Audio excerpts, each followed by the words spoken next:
before coming to Albany in 2015, we were living in Kyoto, so there for about a year and a half ish. And when we moved there, my daughter was 6 months old. So my wife, thanks to the generous funding from the Fulbright grant, my wife didn't have to work that year. So she, wanted to make some homemade baby food, right? And so we ordered this vegetable share from local farms around Kyoto. His box arrived, and we didn't know what anything was, because it's all these greens that we weren't familiar with.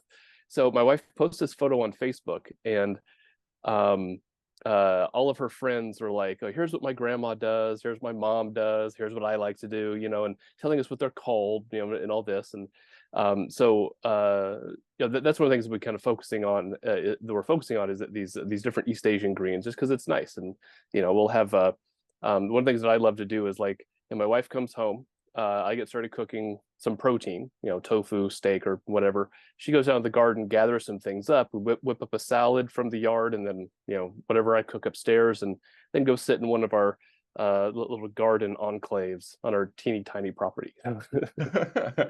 So yeah, it's been great. Yeah, I feel like you're living the life, and just like being able to pull something out of the ground without having to put it into a shopping cart or put it in the back of the car with your groceries. And yeah, so what was that experience living? You were living outside of Kyoto, or you were in Kyoto when you were? We were in downtown Kyoto. Like, wow. There's like the Imperial Palace was, I think, 2 blocks north of us. So that's where my daughter learned how to walk, which is crazy. It's so funny. But we actually have lived in Japan a couple times. 2005, 2010, 2013. And then for various research trips, I've spent parts of summers and and other things like traveling for conferences. Before COVID, every now and again I'd get this nice ticket sent to me to attend such and such conference. But since COVID, it's like, here's this Zoom link, and you can be online at midnight your time. It's like, great, thanks. So anyway. Yeah, I'd imagine that making things a little bit more tricky. So that's fascinating. Like when you would go from like in 2005 or 2010 or 2013, like you'd stay for about a year, or you'd stay for a few months? So like a year or so. Yeah. So my first year abroad, my first time abroad was in 2004. I got a scholarship, and we did this, over about a month or so. We went to a bunch of cities in China, a bunch of cities in Japan, just kind of whirlwind study abroad travel experience. It was really, really amazing. And but then after college, when I graduated in 2005, I went to go live in rural Kumamoto. I was an English teacher for the Jōdo Eikaiwa, or English school. And at the interview, they said, "Where do you want to go?" And I was like, "Well, everybody goes to Kyoto or Tokyo for obvious reasons, right?" But I didn't want the luxury of being able to speak English. Like I wanted to get better at Japanese. That was really why I wanted to go there. And man, they delivered. I was in this town called Tamana in Kumamoto City. People would, cross the street to get away from me. People would, come look in my grocery cart. Most of the people I interacted with, outside of the English school where I taught, most people I met didn't speak English. So I really just had to function in Japanese. And the real challenge was that, in school, you learn standard Japanese, which is, just like how standard, English is like some neighborhood in London, like standard Japanese is some neighborhood in Tokyo, it's very regional. So if you're in the far north or the far south, people speak with very different dialects. So the first time that I lived there, I was, in rural Kumamoto, people speak Kumamoto-ben, which is a different dialect. And when I arrived for my job, I was in Fukuoka at first for a little kind of orientation type thing, and it was fine. And then I got on the train and started heading south. And the further south I got, the less I could understand. I was like, "Oh no, what am I doing?" And but basically, like if somebody was speaking to me directly, slowly, I was okay. But the minute they talked to anyone else, it was like a different language. And a part of it was like native speed is just hard for a beginner, but part of it too is just they're using different words for stuff because it's the local dialect or whatever, But one of the things that I enjoyed about that teaching experience is that I got to tell my advanced students about different dialects in American English, because originally I'm from Tennessee, I'm from rural Tennessee originally. So there are some cultural and linguistic differences that sometimes surprise people. And I would, write things out like, fixin' to for about to, and very sort of little phrases like that they would find really funny. You know, yeah. But after being there for a while, I was, getting more comfortable, and then went back to the States and got my master's. And the funny thing about pursuing Japanese studies in America is that you spend so much of your time applying for money to just go back to Japan. And yeah, it's funny. Yeah. Well, and I remember in preparation for our conversation, I watched I watched a bunch of you. One of which one video of which was a Dharma talk you gave at the Twin Cities Sangha, Oh yeah. BCA Sangha. Oh yeah. I think this is where you mentioned it, but where you went in, like, so you're from Lynchburg, right, Tennessee? Yeah, that's right. Home of Jack Daniels, Yes. and then you went to a southern rural region in Japan, and so you had this, like, the two southern regions had like a lot of similarities, even though they're far different cultures. Yeah, absolutely. It was really funny. Like the, like country people act a certain way, and it was also, but people there like to eat all kinds of weird critters. So like every now and again, someone, the way I put it is like, my friends down there would like to play the game, what will the white guy eat next? So they'd always try to give me some weird thing to see if they could trip me up. And, oh, this foreigner, he can't eat the thing. There's like one of the classic examples is natto, right? So natto is fermented soybeans, or some people call it alien slime. It's like very, peculiar. And so I trained like it was an athletic event, adding a little bit at a time until I could eat it, because I hated people always like, oh, you can't do that, you can't do this. But like a lot of stuff, they'd be like, oh, you probably never had this before, but here's this restaurant that does pig's feet. And they're like, yeah, that's fine. Like, just give me some hot sauce. We're good to go, right? So a lot of things, some interesting food ways that seem to overlap in an interesting way, but also just kind of culturally, the way that country people are often very generous, and like a strong emphasis on hospitality and politeness, and I felt oddly at home. There's also the drinking culture as well. But one of my professors one time warned me about Japanese Buddhist studies drinking culture. He's like, just be careful, don't overdo it. And I was like, dude, I'm from the South, it'll be fine, right? But he was right. Like some of the conferences, like these all night parties with lots of food, lots of karaoke, lots of beer, and people in Japan love whiskey too, which has been convenient for me, like saying where I'm from. That's just an immediate conversation starter, which is kind of fun. But so I was very lucky during that first year to just meet some people that wanted to share their life with this space alien that had appeared in their community, and taking me to temples, all sorts of other lovely things like that. Yeah. And what I'd imagine, I mean, I know we just kind of discussed the similarities between those two regions that you're talking about, like those two Souths. But when you were growing up in Tennessee, did what brought you to Japan was just an interest in Japanese culture, or was it that kind of a very active Buddhist reading that you were doing that kind of like, well, I'm interested in this type of Buddhism, so that's why I want to go there? Sure. So I think like a lot of 80s kids, I was just surrounded by Japanese stuff. The 80s was the time of, a lot of focus on Japan. There are also a lot of business connections in Middle Tennessee. Like you got Toyota and and other companies there. There's an Air Force base near where, Air Force and engineering base near where I grew up, and we'd have Japanese businessmen and scientists and whatnot kind of in the area, right? My brother's one of my brother's best friends 1 year in elementary school was this Japanese exchange student who didn't speak a whole lot of English. So it was like it was in the area, right? But also just kind of in the culture. Like everything is Karate Kid and Ninja Turtles and and stuff like that. Several active karate dojos in my small town and whatnot. Not Lynchburg, but other towns kind of in the area where I also lived. So it was just kind of around. And then when I was maybe 12 or 13, I found a book on Zen. Like I saw it at Barnes and Noble, and was like, Zen, that's a word I've heard before, but I don't know what that is. So I got this book. It was Alan Watts' The Way of Zen, and it freaking blew my mind. And I just wanted to learn everything I could. And you know, once I got to college, though, I had a professor who said, you know, whatever you're interested in, like anything in the Buddhist realm you might be interested in, say you want to study Tibetan Buddhism or Korean Buddhism or Thai Buddhism or whatever, learn Japanese, because it is the research language, just encyclopedias on any topic you would ever want to explore, you know, in the Buddhist world has been covered by Japanese scholarship. So, and you know, it's funny because all of my teachers, you know, a Confucian scholar, a Taoist scholar, a Buddhist scholar, etc., they're all sinologists, and they all told me the same thing: learn Japanese, right? Yeah, because if you want to work on pre-modern stuff, you got to learn classical Chinese and modern Japanese for sure, and then, you know, focus on whatever you want to do, right?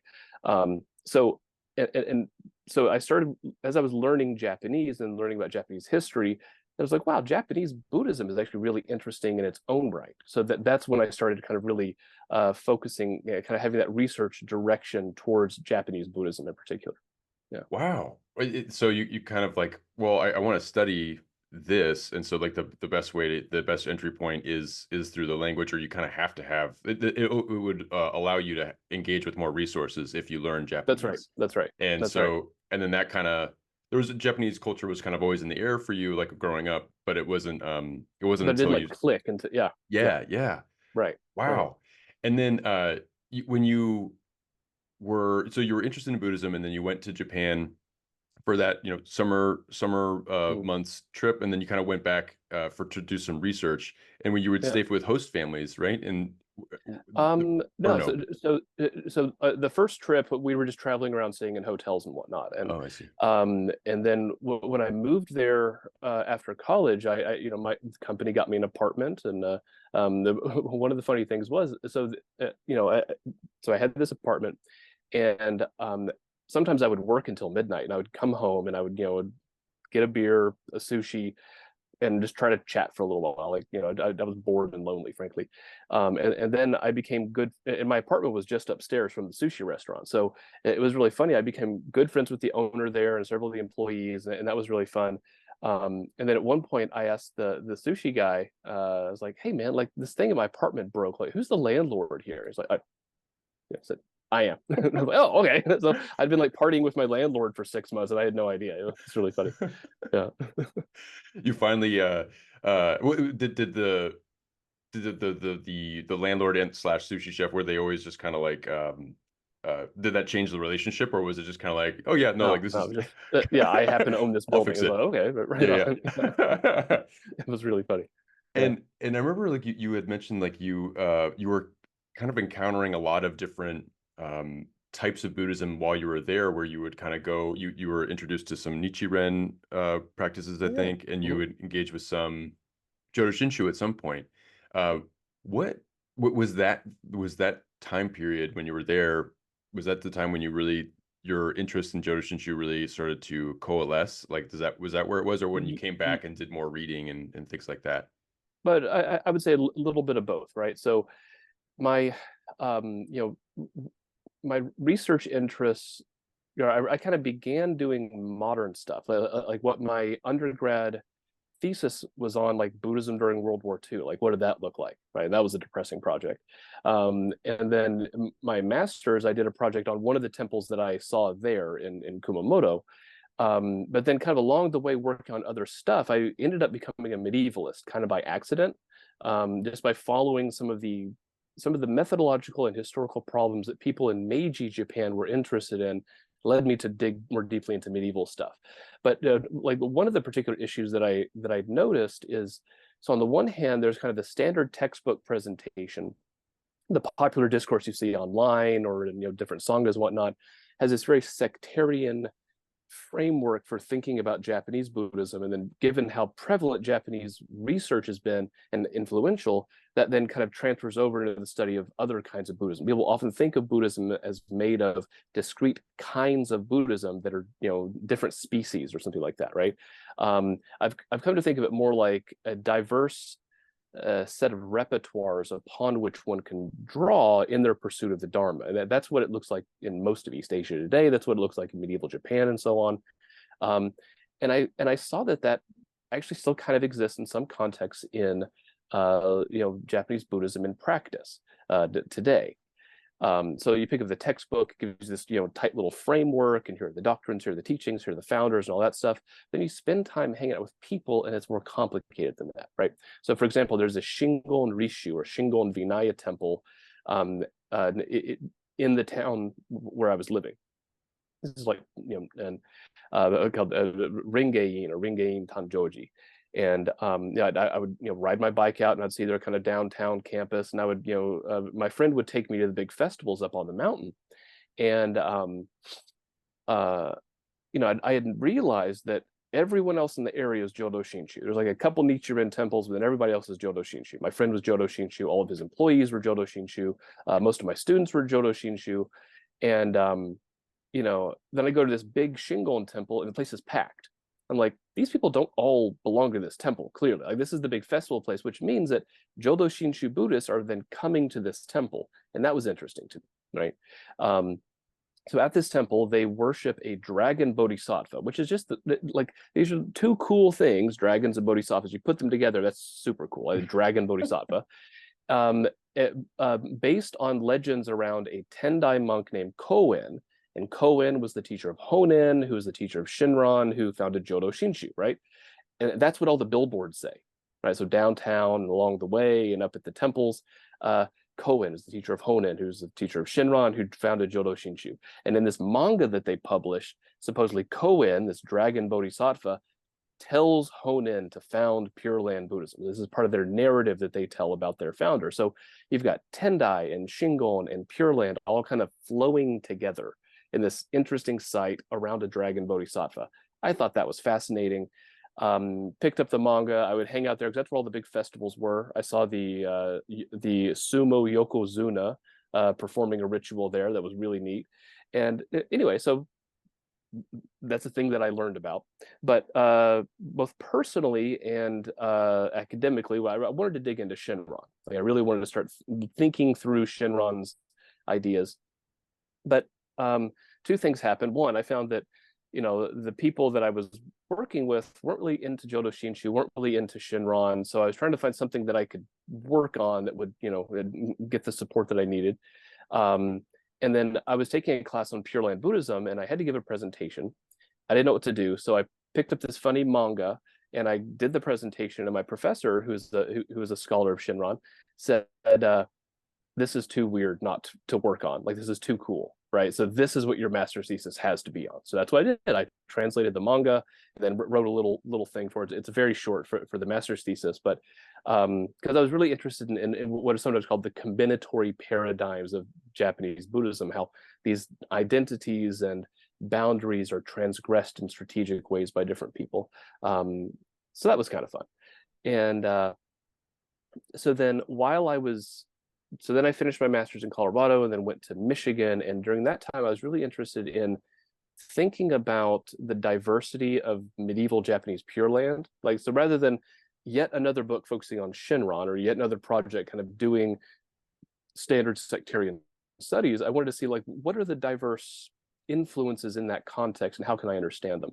And I discovered this text called the Himitsu Nembutsu Sho, the compendium on the secret Nembutsu, written by a contemporary of Shinran. Like, they lived at the exact same time, and he's dealing with some interesting issues. So I, kind of stumbled into that, read it, realized almost, there's like one or two articles that touch on it, and I decided to focus on that because I, thought it would kind of help me sketch for myself the broader context within which Shinran and other people's thought took place, but then also contribute something new.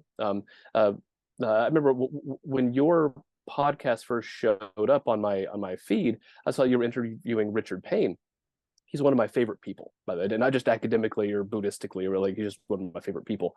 Throughout undergrad and grad school, I'd find something that I was interested in, and then I would discover that he'd already written an article or a book on it. And I'm like, wow, I just kept reading his stuff, and it was great. And then later on in my, once I'd, done my PhD proposal and gotten to the, candidate status, I wrote to him and said, hey, would you be willing to work with me? Because I think we share a lot of similar interests, and, it'd be a great partner in dialogue, and, a mentor, and whatnot. And he was like, yeah, sure. I met him at a conference in Berkeley, and then, then asked him to join my committee. And then after I graduated and finished the dissertation, he's, asked me if I would be interested in submitting a book proposal for the Pure Land Buddhist Studies series from University of Hawaii Press. And yeah, so I worked on that for a couple of years, and then, he really helped kind of guide that through the process, and it was amazing. And that was so I would just say Richard is just one of my favorite people, and I've benefited so much from his mentorship. Yeah, I mean, he's he's someone that I took a class with at the Institute of Buddhist Studies, and I was really grateful for it because it was a really small class. It was like one of two people on screen, so it was just very, very small, and got to learn a ton from him. And he's just very generous with his time and his knowledge, and very caring, and just really, really wants everyone to deepen their scholarship, be very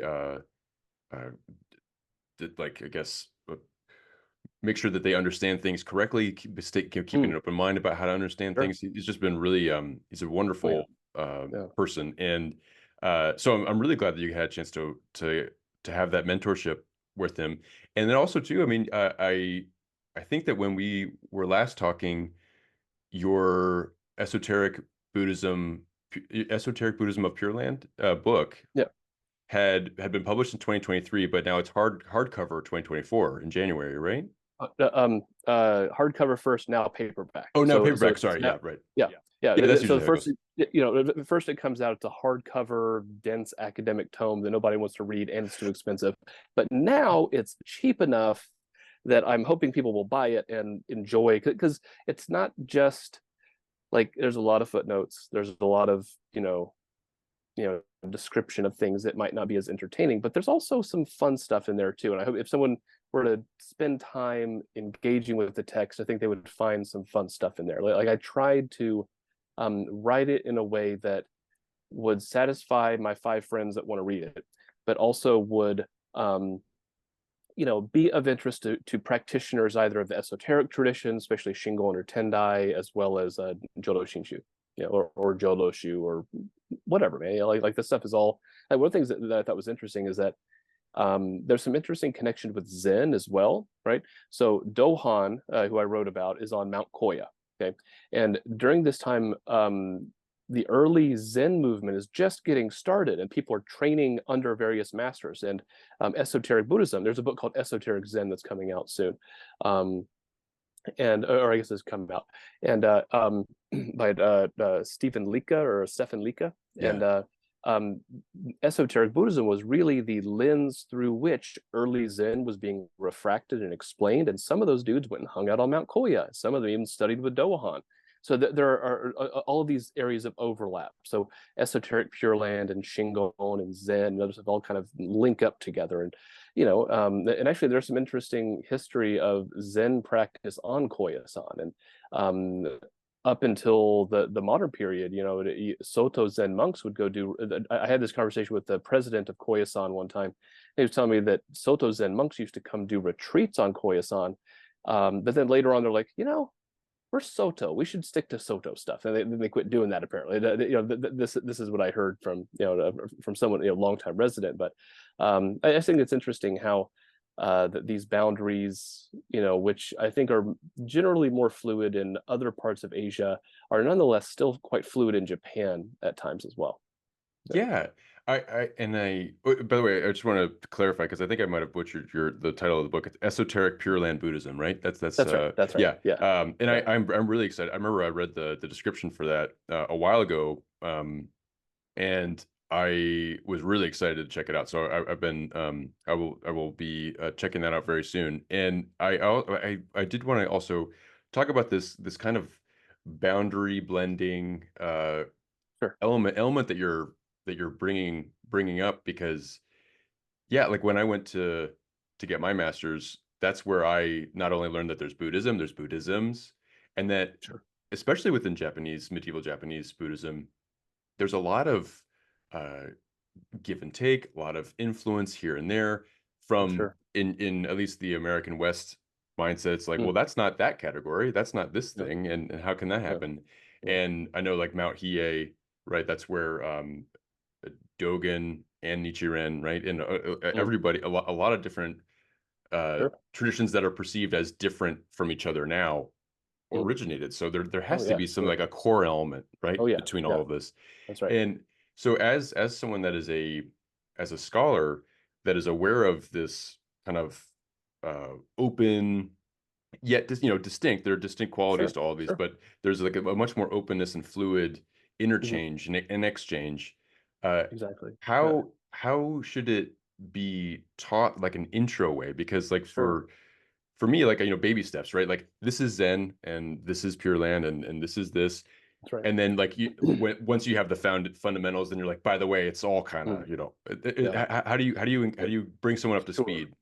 There are a couple different strategies that I try to draw upon. So I remember I was a TA for Professor Jun An at University of Michigan, and I really liked the way that he did it because his kind of initial introduction for the intro Buddhism we taught that semester was like, here's everything. Now let's process it, right? I feel like he really gave like like an overview up front that you could then kind of unpack, right?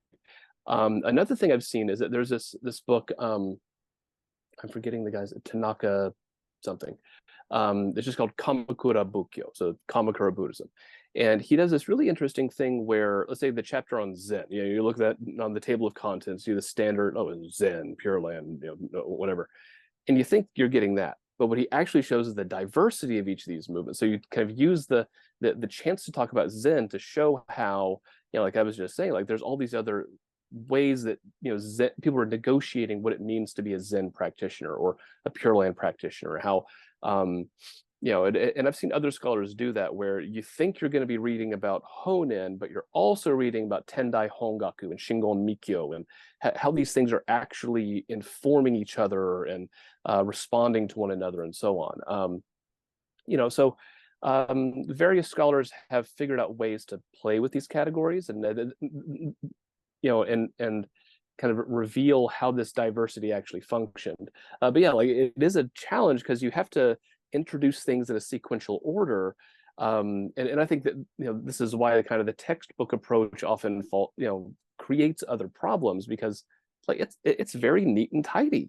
It's very convenient to have box A, B, and C. And a joke I make in class sometimes is that scholars are often the types of people who don't like their food to touch. Like you got your potatoes and your corn and your green beans, and they're each in their little place, right? But like there's some people that like to mix it all up. I used to like sit next to that kid in the cafeteria, like it just becomes a big mess. Like life is kind of like that though. Like life is more messy than neat and tidy categories. You learn this from studying religion, you learn this from studying different languages, like history of linguistic evolution and things. Like, stuff gets all mixed up. So I really try to begin from that perspective, right? That every time I introduce a thing, it's like, but here's what we're going to do with that, right? Another important thing, and this is something that Professor Payne and others have really talked about, is not studying Japan as if it's a thing in isolation. There's a book I read a while back, and the scholar says, the water around Japan was not a barrier; it was a highway. And especially when we really look at the works of, let's say, medieval Japanese Buddhist thinkers, they're not necessarily thinking of themselves as a Japanese Buddhist. They're thinking of themselves as a Buddhist, a Mahayana Buddhist, a practitioner of this cosmopolitan, international, cosmic religion, and this one on this archipelago we now call Japan. And I think that again, introducing that from the beginning, that we're talking about flows and counterflows of ideas over long periods of time, and that kind of helps break down, or that helps kind of front load some of the ideas that then make that compartmentalization less problematic, perhaps. Yeah, that's a really interesting. I appreciate that idea of, 'cause when we think of Japan as an island, just like being on its own, kind of evolving on its own, but it's not. There's so It's not. much Yeah. communication and has that led you to also study a lot of Chinese history, a lot of Chinese language, and things Oh, like that sure. in Yeah. Chinese Buddhism? Yeah. Um, So it's funny, right? Like my title here at U Albany is associate professor of Japanese studies, but frankly, I spend more time reading Chinese than I do Japanese. I spend, and a lot of the like something that's funny is that like a lot of the, um, you know, like modern Japanese reference materials are not necessarily available online, but there's a lot of stuff in Mandarin that is like public access to information, copyright. Again, might look a little bit different in other parts of East Asia. So there's a lot of great resources that are just freely available in Chinese, right? So like being able to access this other stuff is also very helpful. And it's something I like to do is like, say I'm looking at the Avatamsaka Sutra, right? So I'm reading articles possibly by historians or philosophers or monks in training in Japan, and they might have a particular perspective. Then being able to also look at the what a Chinese scholar is saying about the same text can very often give a very different perspective, right? But also, because I'm a pre-modernist, most of what I look at is in classical Chinese, and then I use the modern Japanese to help parse things and gain different perspectives. But yeah, so like really thinking about that fluidity, like it's especially there's I believe it was Victor Mayer or someone wrote an article called "The Other Latin," saying that classical Chinese, in the same way that Latin was used all over Europe, you go home and you're speaking French or German, but at work you're reading and writing things in Latin. Same thing in East Asia. You go home, you're speaking Vietnamese or Korean or Japanese, but when you're writing official documents, it's in classical Chinese often. yeah. So yeah, the other Latin. Yeah, yeah, and I think I remember learning about how the name within a Jōdo Shinshū Mm. context, like or like how Shinran would write in general, would be like using the Chinese characters, but then putting them in a Japanese order or something. Oh, sure. Oh, Yeah, yeah. which Yeah, just and called like yeah. yeah, There's a style of annotation, a way of annotating classical Chinese text so that you can then read it in Japanese word order, right? Because yeah, Chinese is often subject verb object like English, and Japanese is subject object verb, so the verb comes at the end, and it's almost like your thoughts have to take on a different shape. Like it's almost like you're thinking in reverse, but like the way that sentential units are coming out, it's hard, yeah, but yeah. yeah. Wow. I think, and I was curious too, like just because I mean, it sounds like you have an engagement through your scholarly work with Chinese history, pre-modern Chinese history, pre-modern Japanese history, and you have your American Tennessee background and all these things. And I was curious, like with your engagement of specifically your time in Japan and this kind of open boundary kind of understanding of Buddhism is particularly you did kind of find yourself having Jōdo Shinshū become uh, available to you in a way where you wanted to kind of more so commit to that specifically in one way or another, Sure. right? Sure. So, Yeah. So mm, yeah. Please, please. or no, I was just gonna say, like, so how did is it something that is it a moment that is identifiable for you where you were like, well, this is making the most sense for me, or like Sure. out of all of these Hmm. things, and I know they're all connected in their own ways, but like this specific route works for me. Sure. Yeah. So, early on, I was very interested in meditation, right? As I've mentioned elsewhere, one of the things that really inspired me about Buddhism is the idea of the bodhisattva as an ideal to aspire to. The bodhisattva saves everybody, right? The bodhisattva does not discriminate, and I grew up in a context that was very complicated and at times problematic. And like on the one hand, I have the way that my father presented Christianity to me.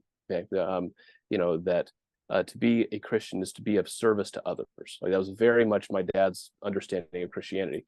But then I'm also seeing all this stuff like, a relative who doesn't like that I have black friends because God doesn't, God has opinions on these matters, right?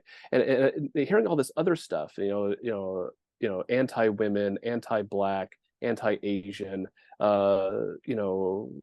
homophobic rhetoric couched within Christianity.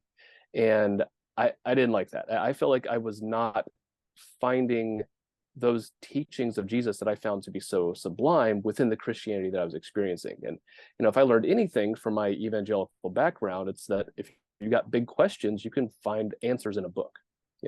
I was also lucky to have family members who were big readers. So I started reading, I started learning more about Buddhism, and the idea of the Bodhisattva as one who aspires to save all beings really resonated with me. So I started learning more about Zen, especially Zen meditation.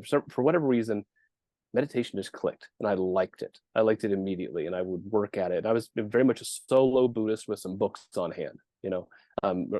Middle rural Tennessee is not exactly a hotbed of Buddhist missionary activity, as they say. So very much kind of solo. And then when I got to Boulder for undergrad, I was able to go to Colorado for my undergrad because my mom had remarried, moved to Colorado. So technically I qualified for in-state tuition. So moved to Colorado at 18, and I was in Boulder. And Boulder, was kind of a Buddhist hotbed, but it was a different kind of exclusionary culture that I was encountering. I saw a lot of elitism. I saw a lot of Buddhism being used in kind of this elitist mode. And, aside from them not having proper sweet tea, that was something that I just didn't like. It was like this way of thinking about Buddhism and whatnot. But then I got to learn more about Tantra. I studied Japanese esoteric Buddhism, Tibetan esoteric Buddhism, and still very much kind of focused on Zen. But then when I moved to Japan, not having any Zen temples around, I was like, what is Pure Land? I've been studying Buddhism for 10 years, and I don't know what the largest school of Japanese Buddhism is. How did that, so that as a historical academic question, that was something I was very interested in. How could someone spend 10 years of their life obsessively reading everything they could about Buddhism and not know possibly the largest form of Buddhism in the world, Pure Land Buddhism, whatever that means, and the largest school of Buddhism in Japan, Jōdo Shinshū? I was like, I don't know what any of these are. Why is that? You shouldn't have to learn other languages to get an accurate view of what the diversity of the Buddhist world looks like. Maybe I had blinders on and I was missing important conversations. That's certainly the case, right? So I knew a couple Nichiren families. There was Nichiren temple behind the school where I was teaching. There was a friend of mine lived in the one Nichiren neighborhood, but everybody else, students, neighbors, my friend from the sushi restaurant, everybody's Jōdo Shinshū. The first Jōdo Shinshū temple I got, the first temple I got kind of backstage access to was my friend's good buddy. I think they were childhood friends or whatever. They were having some big party. I joined them after work, and the room was heavy with cigarette smoke. There's beer bottles all over the table. We've been eating all kinds of critters, and my buddy goes, oh, hey, you studied religion or whatever. This is my friend. He's a Buddhist priest. We should go look at his temple sometime. And I remember, I'm 23, I'm living abroad. I'm like, how is anyone in this room associated with something wholesome like Buddhism? How does that work, right? If we can be in here, misbehaving and still be Buddhist, sign me up. That could work for me. I'm 41 now, I'm a little more civilized, but at that time, that really resonated with me. So, we went to the temple, I got to look at all the scrolls and went up close and, just asked lots of questions. I got my first, my first prayer beads from the temple, and it's you go in, and you get tea and a little cookie, and you just get kind of sit with the priest and the temple wife, because in Japan most clergy are married, and it was really eye opening. Hey, this is the center of a community. This guy's involved in kind of ordinary activities with his friends in the community. This is a different way of engaging with Buddhism. And again, something that as a Southerner resonated with me a bit more, right? Or really connected. I was especially interested in Shinran's anti-elitism, right? Shinran very much identifies with the downtrodden of his day. It's very much about the so-called evil person, the people that the cultural elites say are evil or excluded, that's who he identifies with, because that would be the ultimate object of universal compassion, right? You shouldn't have to have, 3 PhDs and, limitless funds for limitless rituals to access that which is already part of you, So, and the more I read, I was interested in various historical problems, various, academic methodological issues I was interested in exploring. But, you know, another key event for me was like my friend, my friend's employee, Teramoto-san, his brother was a mandarin orange farmer, and they were, active in their temple in the community. So they drove me out to the farm, just hills of, little orange trees. It was amazing. I didn't pay for mandarin oranges for the whole year. I just would get a crate, and they would bring me stuff. It was amazing. So anyway, like I go to the house. They have the big butsudan, the big family altar. And as soon as I come in, the kids want to show me that they can recite from memory this, some sutra. I don't know if it's Shoshinge or Jusege or whatever, but they just sit down in front of the butsudan, and the whole family's sitting there, and the kids, you can just recite this whole thing from memory. I was like, this is amazing, but also so cute. It's like it's kids, it's family. There's mom. Here's some food. Like rather than being high on the mountain, kind of Buddhism as the hero's quest of the solitary male protagonist. There's like Buddhism as community, and we went to the temple, and there's a pattern I've noticed in my life, that so many of my great teachers have been women. So this is a temple I'm going to, and I get this nice lecture from the temple wife, because the priest of the temple is sick. So he was laying down in back. So she comes out and gives me, I don't know, probably an hour-long lecture on Jōdo Shinshū. I got probably 20% of it. Like it was high-level stuff. My friend who took me there, he fell right asleep. Like he just kind of laid down, and he was out. He was like, "Did you understand that?" And I was like, some, sure. Enough to make it worth the trip, and then various other things like that, like friends, like they find out I'm interested in Buddhism, or students, or then they would take me to a temple. Or in other cases, I would just take my little bike with like the little basket on the front, it's got a little bell and whatnot, and I would just kind of drive around and see a temple, walk in, like, hey, I can kind of speak Japanese, I like Buddhism, what's up, and I kept counter, and again, 9 times out of 10, the temple's going to be Jōdo Shinshū. So I was like, what is this thing? And why is it so important? Why have I never heard of it? And wanted to learn more about that history. But again, green tea and a snack and a nice long conversation, just kind of learning from these generous people who would talk to me, and then after my year in Japan, came back to the US, and I went back to Boulder to get my master's in religious studies. And I would go down to the Denver temple, I'd go to the Longmont Buddhist temple, and try to keep that connection going, because that had become my spiritual home in a sense, right? But again, in thinking about this, non-sectarian view of Buddhism that I had begun to kind of understand, I remember one time I was listening to the podcast of Harry Bridge and Scott Mitchell, and they gave this advice to people, but people asking like, hey, I like Jōdo Shinshū, but I don't live near a temple. What do I do? Right. And one of their piece of advice was try to just be engaged with a community. Let's say it's Zen or Tibetan Buddhism, whatever, and do it from that perspective. Like be a member of a community, engage with the Dharma, but also you can keep that perspective going. And I thought that was an interesting point of view. So whatever I was around, I tried to engage with. I like going to temple, and but one of my favorites was the Korean Zen temple in Ann Arbor. It's called the Zen Buddhist Temple, but it's Korean Zen. And there's also like a Dharma Drum Mountain Chinese Zen Sangha in East Lansing in Michigan.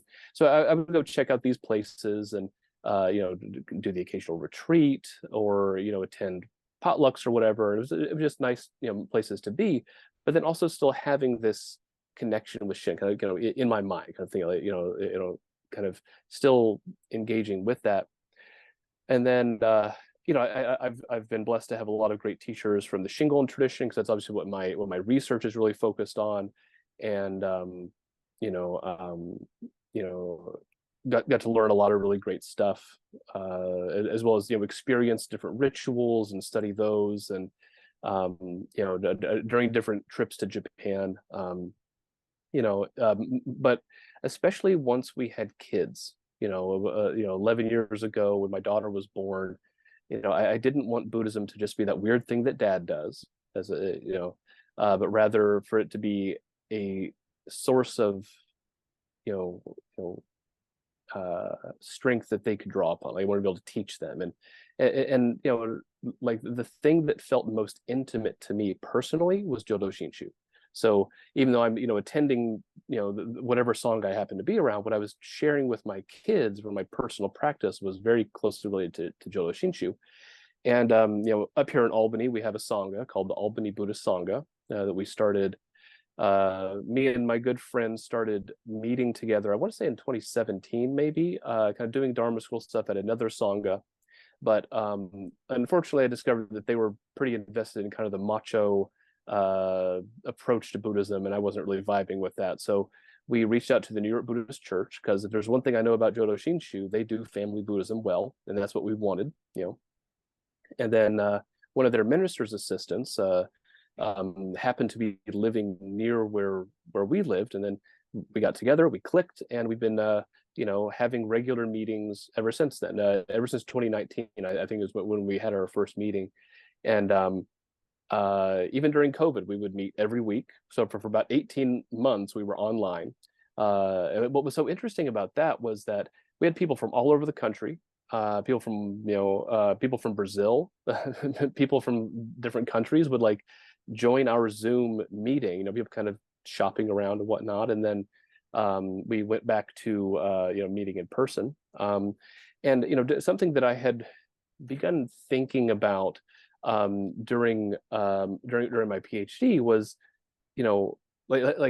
so when I was in Kyoto, I was really inspired by a lot of the professors I met who were critical, historically informed readers of texts, but also on weekends they go back home and they help run a temple, and I thought that was really interesting to both delve deeply into the academic side, but then still have that practice side.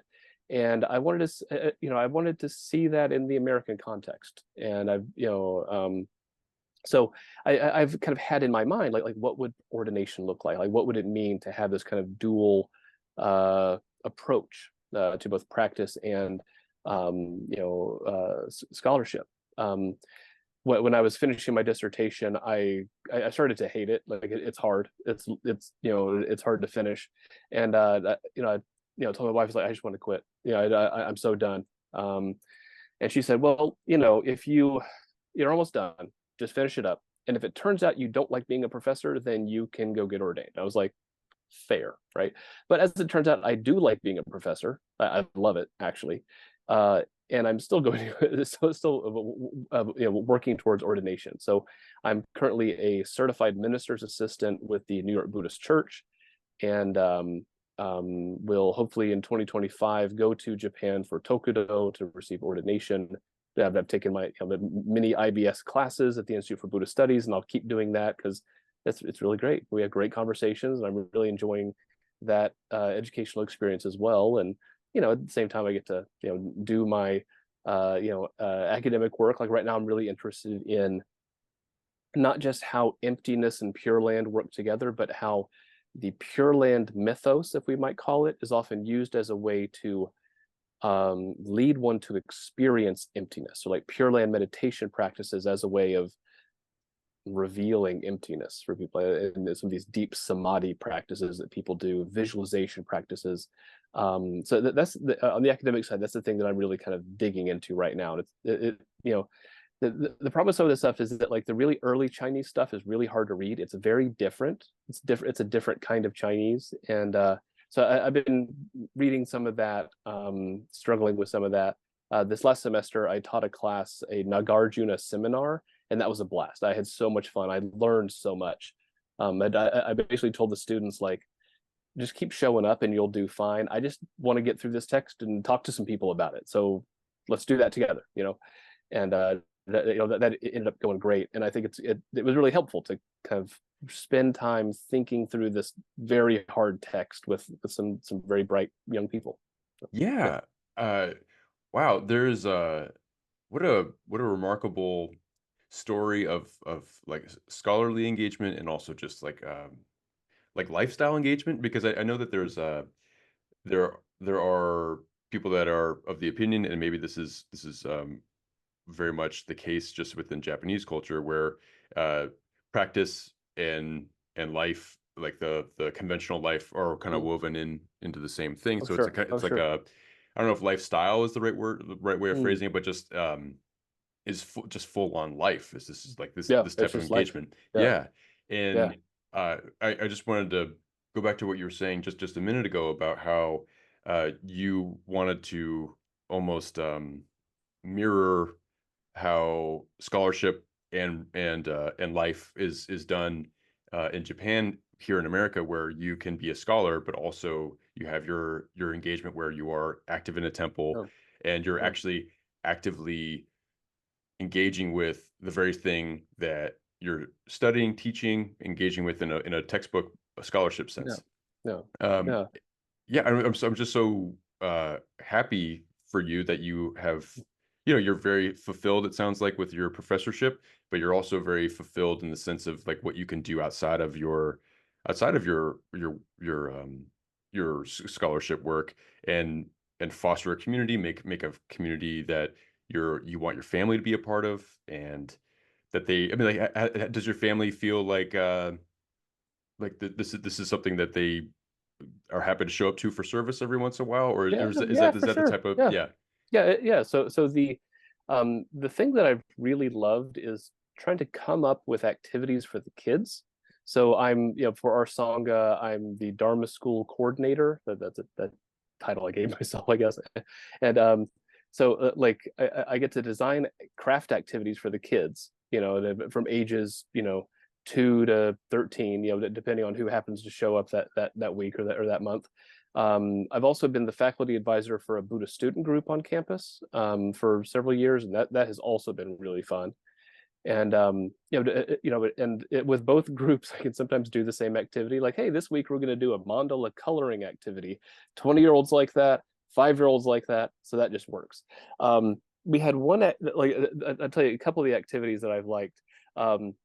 One of them was a scroll for the Contemplation Sutra. So in the Contemplation Sutra, there are these 13 visualizations, or 16, depending on how you want to count it, of the Pure Land, the Buddha Amitabha. So that day, I think we had maybe 7 kids in attendance, ranging from babies to preteens, and everybody would take a square and do it. So the baby one is just a big, I think they did like a lotus pond. It's just a big swirl. And then, the big kids would draw Buddhas and Bodhisattvas and things. It was really cute. But it was this scroll you could roll up that has the Contemplation Sutra in it, or the images of it. Another one was kind of a diorama of the 2 rivers in the White Path. Right. So it's a story that, the person is on one end of a chasm, and there's this narrow white path that they can follow from this shore to the other shore, the Pure Land, right?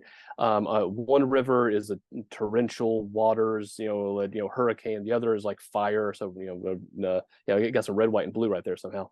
And on your shore, you have bandits and monsters and corrupt monks, trying to get you, But the Buddha says, "Go, it'll be okay." Right. And then from the other shore, Amida Buddha is calling, "Hey, come on, it's fine." Right. Um, so I told them this story, like one of the versions I thought was very dramatic. And I was like, I want you to make this. Right. So the kids each took their different approach, with construction paper, or using a box as like a diorama with the person walking across the thing. And one of the kids, I think it was my daughter, had like Tyrannosaurus rexes with like bloody teeth, like an evil giraffe, and bandits, like I think it was for my son, maybe it was like he drew the bandits, but they had like these little squiggles above them, which means like they're stinky, so it's like think Charlie Brown, right? So like they made it their own in a way that was just really fun. And just kind of like anyways, so I do research online sometimes, and I just kind of sit and think like, what would be fun for the kids? You know, if I'm tapped out, it's going to be a coloring sheet and like Pokemon or something. I don't know, like or checkers. So, but like it just kind of, you know, over the last couple of years, come with these activities for the kids to engage with, so that, you know, the Dharma is not just seated in meditation. It's not just serious, obtuse stuff, but it's like it's life. It's just ordinary stuff. It's something that they can make their own. Another thing that we do with the Dharma School is, so now we do it monthly, and we have people who, you know, so the kids will come, you know, they go into the kind of the community room of the church where we rent space, and they'll do their activity. At the end of the meeting, they'll come up and share whatever their activity was with the broader Sangha, and then they go down and prepare the potluck. So take everything out of the fridge, prepare the food. So it's like the kids and, you know, whichever parents are there with them, kind of get them involved in preparing this meal for everybody to enjoy. Oh, here's a fun activity we did. A few years ago, this is back in Michigan. I was a TA for a Buddhism class, and I was describing the six realms. I want to say this was Don Lopez's Tibetan Buddhism class. I forget. And this girl was like, you know, this sounds like Chutes and Ladders. I was like, listen here, smarty pants. This is not Chutes and Ladders. I then learned that Chutes and Ladders comes from an Asian game that is meant to describe the six realms and karma and rebirth. She nailed it. She knew this is really familiar, right? So I thought about that, and then I had the kids make this to make a six realm Chutes and Ladder thing. We took like, I don't know, like a 9x9, you know, printer paper, and just had the kids draw stuff. Like, you know, what we had, you know, hungry ghosts and demons, and somebody drew a monkey with a red butt, and, you know, the kids had fun with it. You know, they made it their own. And then if you get to the Pure Land, I think I'm trying to remember all the rules they made up. You get to re-roll for whoever's in last place, right? So they came up with these cool ideas. Like, they really, like I said, here's kind of the idea I'd like you to work on, see what you can come up with, and they knocked it out of the park. So then we come down for potluck time. We have these two tables put together, the Chutes and Ladders game there, and the kids are rolling and helping the adults make it through, like while everybody's enjoying their snacks and whatnot. That was a blast. Like that was a really fun activity. And something we're doing now as well is we will go down to New York City sometimes and hang out with the kids there as well. So like they get to meet, you know, Sangha friends, both in New York City, because our Sangha in Albany is a satellite Sangha of New York Buddhist Church. So they get to go down. They've already got their little buddies, and they hit it off great. And, you know, again, have some activity to do. And yeah. So like, it's not, you know, I realize that like one way of putting it is, instead of making money, I spent my early earning years learning languages and studying Buddhism. So the wealth that I have is the Dharma, right? So I was like, you know, this is the thing that I have, and I want to share it with them because it's been so helpful for me. Like I think about my chaotic early years and how the Dharma was kind of like a life raft that helped me get somewhere as opposed to nowhere, which would have been very easy to fall into. And you know, realizing that that it has been of such benefit to my life, I wanted to share that with them. And that has been a big part of, for, you know, what it means to be a father for me, is, you know, figuring out ways to, you know, help the Dharma be relevant for them. I gave a talk a while back at New York Buddhist Church and the Toronto Buddhist Temple about Buddhism in the family. And the first way I figured out how to connect Buddhism with my kids, one day I'm holding my daughter and she's having a fit. She's in full-on tantrum mode, which is really dysregulating for the parent as well. And like, I didn't know what else to do. So I walked up to the altar and I lit a candle, and then she just stopped. She's like, what is that? Right. And then I was like, oh, I had to take a breath. That worked. Mental note, we're going to do this again. Right. So then, you know, then she would notice, like, you know, this is a thing that I do. And, you know, like, you know, light the candle, put the fruit on the altar, talk about, you know, we're not giving Buddha a snack necessarily. We are, you know, expressing how we depend upon others for our sustenance, the universe, Buddha, you know, whatever, the person who puts the food on the shelf at the grocery store, whatever. but from the time my daughter was real little, she called it doing candles. Like she wanted to do Buddhist practice. She was like, "Daddy, can we do candles?" And I was like, "Yeah, no problem." Like, even if I'm not in the mood, I mean, yeah, of course we can do that. That's kind of how I first got it started. But then, like, the house altar is, it's called eclectic Jōdo Shinshū, and then I started learning, kind of how to be engaged with them. Not like making them practice, but like if I'm practicing, sometimes they want to see what you're doing. That I heard this recently. Someone said, like, kids won't necessarily do what you tell them to do, but they'll do what they see you doing. Right. So if you are doing a thing, you are demonstrating to them that this is a thing of value. Right. If you try to make them do stuff, they might, oh, what are you doing? So it's an ongoing process. It's a delight. It's a challenge, but that's just life, right? Yeah. So yeah. Wow. No, that I really loved hearing all of that. I really loved hearing all your creativity for child engagement, because I grew up in a Catholic household, and it was like pretty lightly Catholic. It wasn't really not too intense, but there wasn't chutes and ladders. There just wasn't there. I didn't have that kind of fun in that way. There's Easter, right? Easter's fun. No, Sure. but yeah, on a more regular basis, that type of entertainment and engagement. And I love Buddhism as doing candles. I like that is such a Doing cool. candles. Sometimes kids just have the right way of saying it, even That's though right. That's they right. have a shorter or smaller vocabulary, at least from what I Yeah. understand. But Yeah. I think that's awesome.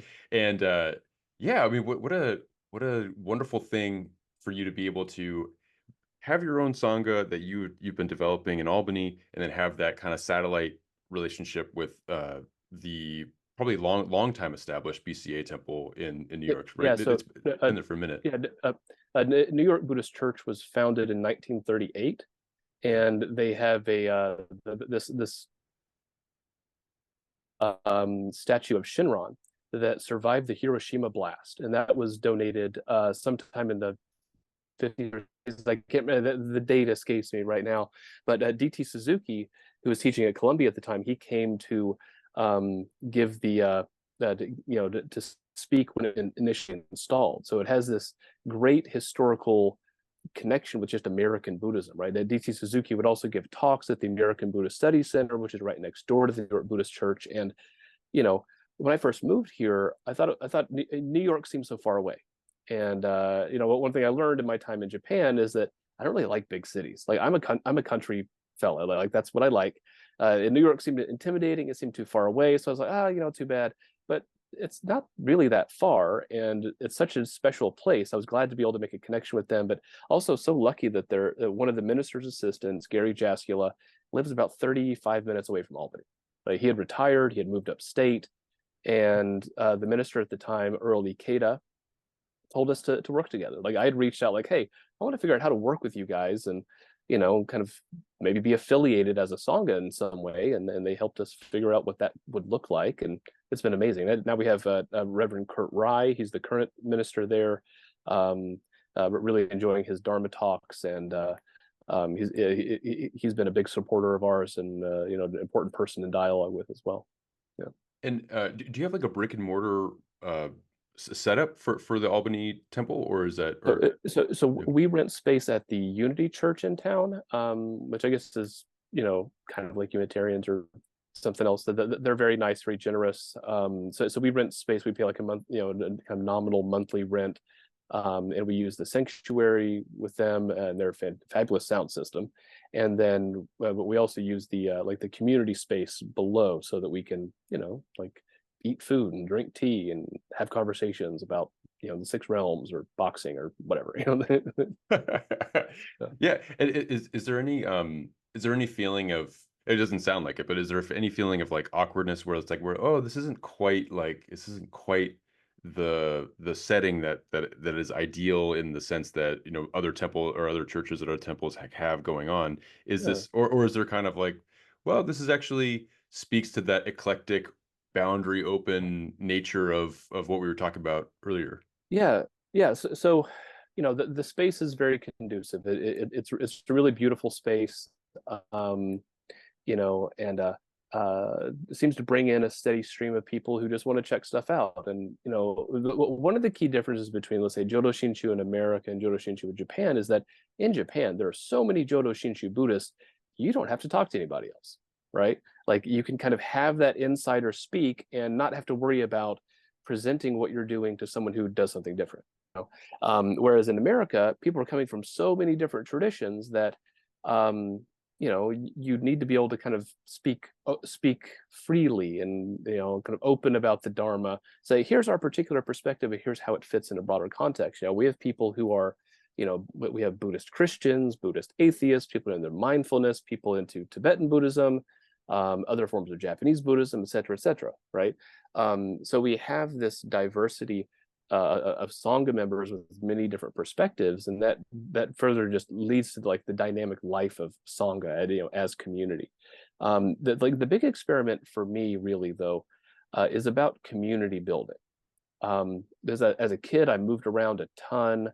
As a grad student, I moved around a ton. Living in Albany, New York, is the longest I've lived in any one place in my life, and that has been transformative. But it's also given me a chance to tap into that thing that I've so often felt like I was lacking, and that's just community. Like developing long, sustained relationships with people, and consciously building community, consciously drawing upon the Dharma in my the family culture, I think is an important concept as well. And that's just been a delight. That's been a lot of fun to get to experiment with and try new things. And it's been an important part of my life since being here, but it's also kind of helped me reflect on how to present Buddhism to people. I think about this a lot because in my job I'm often presenting Buddhist ideas to 18-year-olds who maybe come from a different religion or are, as they say, unchurched, right? This is a term that people use sometimes, unchurched. As somebody who grew up going to church and Bible study camp most summers and whatnot, I assume a certain level of knowledge of Christianity. Like, we're in North America speaking English, people should know something about this formative tradition, but many people don't know anything. So it's often easier to talk to someone who knows less than it is to someone who already thinks they know everything, which is sometimes the case. Yeah. So wow. And I remember you had expressed before, I think in a Dharma talk, that the importance of Sangha, like that is a very meaningful thing for you, and it's a meaningful thing for Jōdo Shinshū, I think. And I'm glad that you are developing that close to home, within the home, within the Eastern Seaboard, within just like all of these aspects that you're going about doing it. And I remember you were saying that you have those prayer beads that you've collected from visiting temples in Japan. You've actually brought, and then you use those with your study groups in at Albany, right? Yeah. So the after we do the sutra chanting, you go up to the altar and take a bit of the incense and sprinkle it on kind of powdered incense on on the coals, and typically you'll have some ninju to pick up to to do gasho with. And the two that we have there were gifts given in these rural Kumamoto temples. Like, here's some green tea, here's a cookie, and here's a ninju. Here's here's prayer beads to use when you're doing gasho. And thinking about how the generosity of these people that I met in Kumamoto has then become a thing that we use in our building of community in Albany, New York. Causes and conditions abound, right? Like, I was just reflecting on that one day, and I think I mentioned that in a talk. Like, it's such a special, interesting thing that this item that was given to me 20 years ago in rural Kumamoto, Japan, is now being used by people first encountering the Dharma in Albany, New York. There's all sorts of other causes and conditions and connections that we draw upon, and that of the ideas that I find compelling within Jōdo Shinshū is this cultivation or recognition of your indebtedness and gratitude to those who have come before you, those who sustain you, all the causes and conditions beyond our comprehension that make it possible for us to do what we do. And that is really a key thing for me. To talk about the importance of Sangha, the thing that I always come back to is that quote from the Buddha about spiritual friendship, that if our friends in the Dharma, really sustain us or really make it possible for us to do it, whether it's an ancient teacher like Shenron or Bodhidharma or whoever, or someone who gives you some prayer beads, when you randomly visit a temple, or whatever. Like there's so many things, so many people that I have relied upon and benefit from, and like having a tradition that is so focused on that, I think is really been life-changing, really. Yeah. And I feel like it is it's an actionable component of the three refuges, where you have your altar space that has a Buddha on it, and you can see the Buddha. So there's the Buddha there, and then you could pick up a textbook, or you could pick up a sutra, and you could read the Dharma there, or in the more conventional ways of thinking about it. But then if you were to turn around and look for your Sangha, where is that? How can you? Yeah. It's something that you have to kind of take a second, reflect on. Where does it reside? And of course, those three refuges, there are so many different ways of interpreting that. They can all be in different places. Yeah. It doesn't have to be material. Sure. But the Sangha is it's harder to, you'd have to look at a family photo on the wall to have a visual representation, just like how you could have a statue or various things like that. Yeah. And on that note, and I have just two more questions for you, and I really do appreciate you taking time with me today. Oh, yeah. One is you had mentioned you have a eclectic altar space. You have a Butsudan that is eclectic, and I was just curious about the nature of that, but also too, I mean, given all of your research, scholarship, experiences, going to different temples all over the world and engaging with them and learning about mudras and mantras and different ways of engaging in a ritual way with the Dharma, is there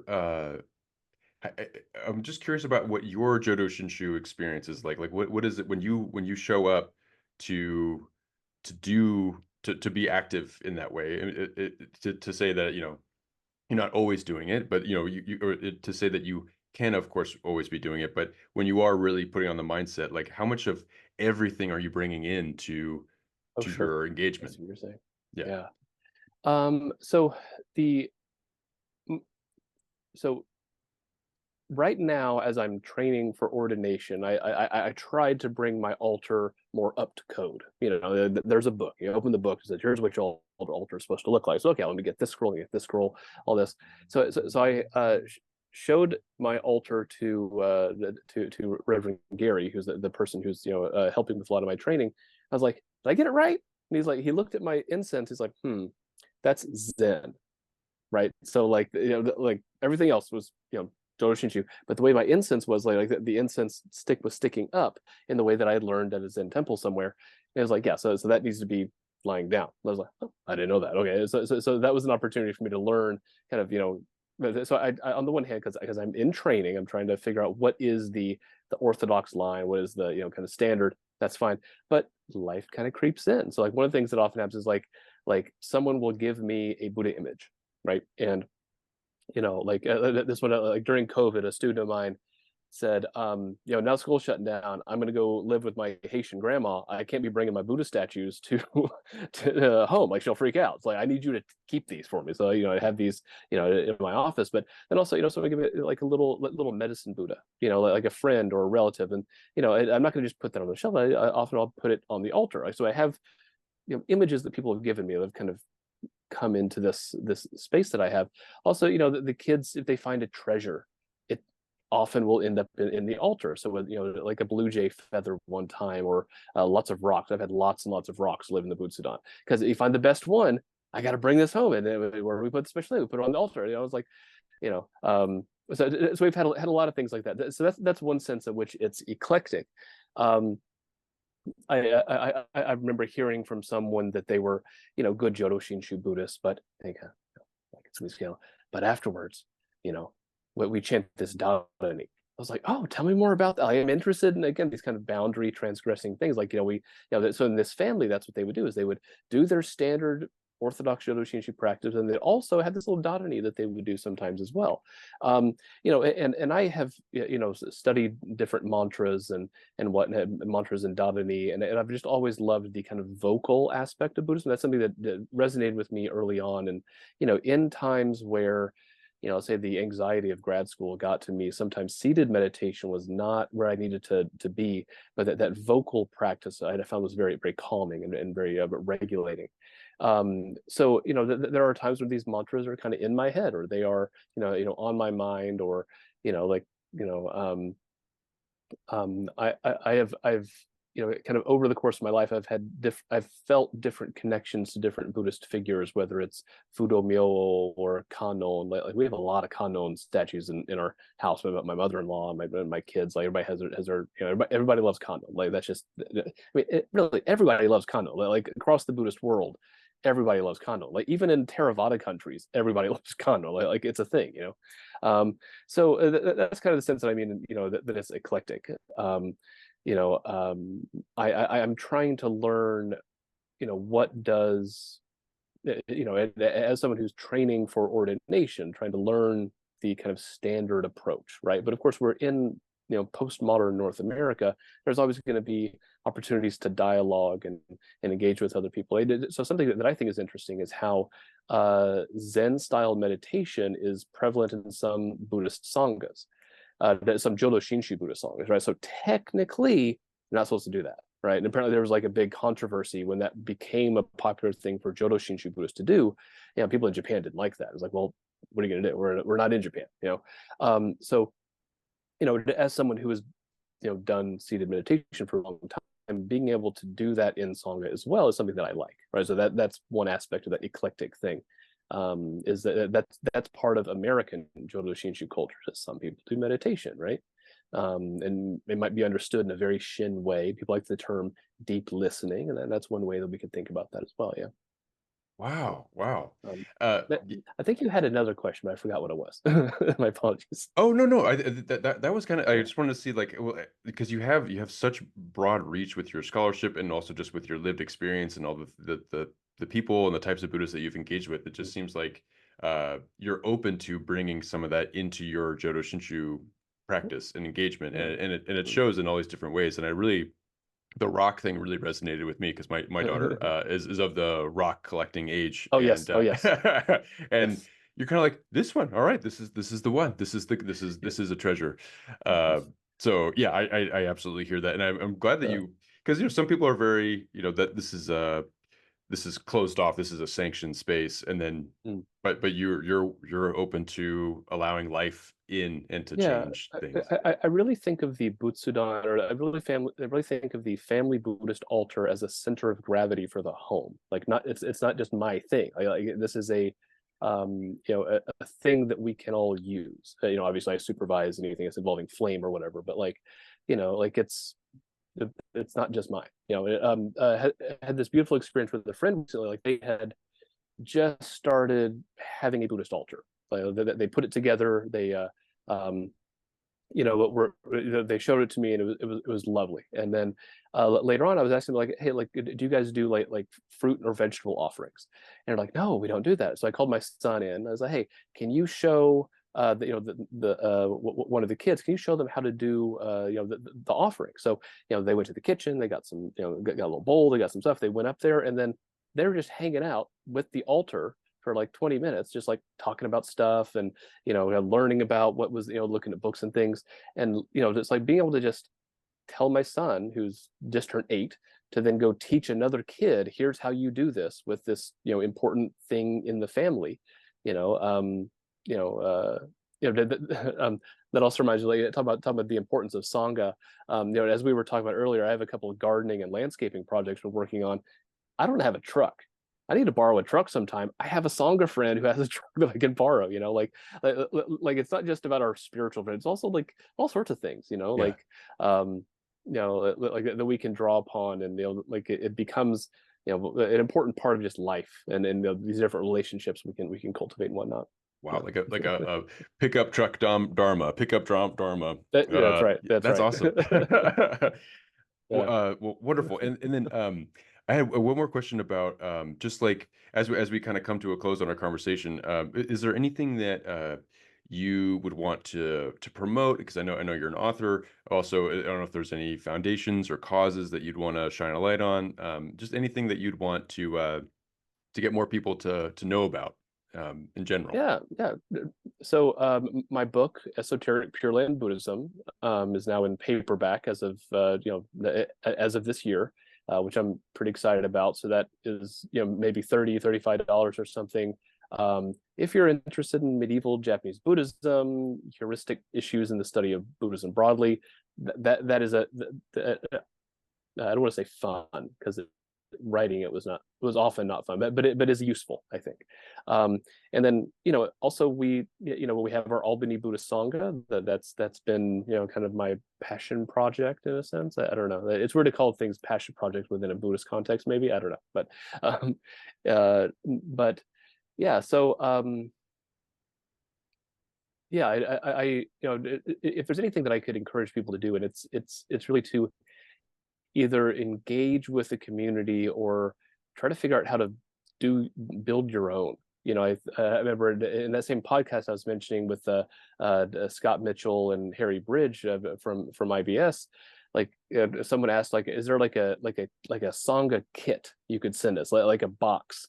Here's what you need to have a Sangha, and I thought that was both funny and an interesting idea. Like how do you show up in the world in a way that can let people know, like, hey, I'm going to do some Buddhist stuff here. If that's the thing you're into, come on down, right?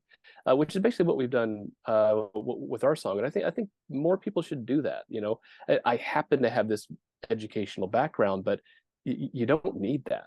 You just have to engage with the Dharma. That's what I think that things like the Jōdo Shinshū correspondence course, the Shin's study certificate, the Soto certificate, like some of these things that IBS are, the Theravada study certificate, like the chaplaincy and other things, like there are ways to deepen your education online. It's amazing that you can do these certificates online that you could also use to build Sangha wherever you happen to be, whether that's rural Kentucky or Atlanta or upstate New York or wherever, right? And I would just it can be hard, but I think it's doable. Like, I don't know, like showing up at the YMCA or like doing like a seated meditation. Like, you don't necessarily have to have like Tokudo and ordination and like all the credentials, or like just like a book discussion group or something like that. It doesn't have to be complicated or big. It's also just a great way to meet people. I've met such cool people here that I wouldn't have met otherwise. Just by kind of getting out there and trying stuff. Yeah. So that's if I could promote anything, it would just be like figure out ways to engage with the through the Dharma. And I really appreciated what you said earlier about, if you're Jōdo Shinshū and you don't have anything specifically around you that you can engage with within that tradition, particularly, you can bring that Sangha or that approach to your Zen or to your Vipassana or to whatever it is. Absolutely. And you can live it in that until what you're saying, you can build your own community, open up discussions and dialogues, and bring that eclecticness with you as you go about.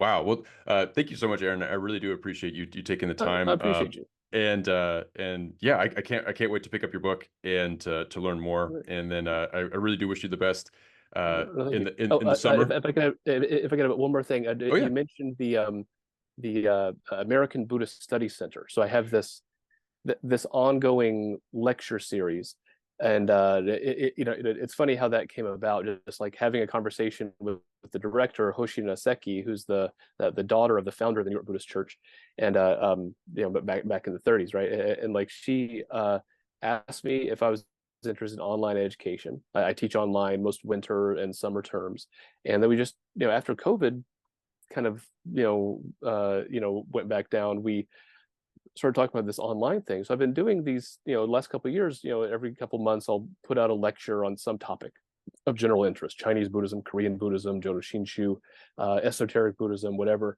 And next week in 2 weeks I'll be doing one on the Diamond Sutra. We did one on the Heart Sutra, which I love, and we're doing one on the Diamond Sutra right now. So I've just been like swimming in emptiness sutras for the last couple of weeks. It's great. So I'd also recommend people to, if you would like to get some basic introductory stuff in a casual manner, the American Buddhist Studies Center's Intro to Buddhism series is a lot of fun. Oh, I'm having a lot of fun with it in any case. Oh, I am too. I've watched a few of them. I watched several of them, and the Lotus Sutra one was particularly great. I still have to watch the Heart Sutra one and a few others, but the ones I've seen have been really engaging, really helpful. The bullet points that you pull out are awesome. No, it's a fantastic resource, and the fact that it's not just an article or something. It's like you're giving a lecture, and and it has images that go along with it. It's really terrific. So thank you for making that service available, and for being for leading it. It really is terrific. And that's the American Buddhist Study Center, right? That's right. That's the right. YouTube. Yeah. Well, Aaron, thank you so much again for talking with me, and yeah, have a great rest of your summer. You as well. Thanks so much.